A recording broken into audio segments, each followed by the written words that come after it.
শুভ সকাল। প্রতিদিনের pre market আপডেটে আপনাদের স্বাগতম। গতদিন সূচক সামান্য 5.41 পয়েন্ট বা 0.11% বেড়ে 4,982 পয়েন্টে স্থির হয়েছে। বাজার লেনদেনের পরিমাণ ছিল 602 কোটি টাকা, যা আগের কার্যদিবসের তুলনায় 4.93% বেশি। দেশে প্রথমবারের মতো এসিআই সিড একটি নতুন সুগন্ধি ধানের জাত উদ্ভাবন করেছে, যা বড় মৌসুমী চাষের উপযোগী।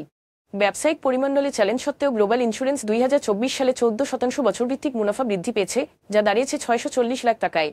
এই মুনাফা বৃদ্ধির মূল কারণ হল সরকারি সিকিউরিটিতে বিনিয়োগ পরবর্তী লাভ।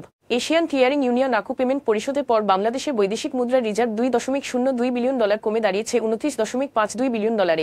3 মাসের স্থগিতাদেশ শেষ হওয়ার পর যুক্তরাষ্ট্র নতুন শুল্ক হার ঘোষণা করেছে, যা মূলত এপ্রিল মাসে ঘোষিত হারের সাথে সামঞ্জস্যপূর্ণ। এতে বাংলাদেশের রপ্তানি খাতে নতুন চ্যালেঞ্জ তৈরি হতে পারে এবং এতে করে ইতোমধ্যেই উৎকণ্ঠা দেখা দিয়েছে। এখন এ পর্যন্তই। বিকেলে আবারও আসছে ডেইলি মার্কেট আপডেট নিয়ে। সে পর্যন্ত আমাদের সঙ্গেই থাকুন। ধন্যবাদ।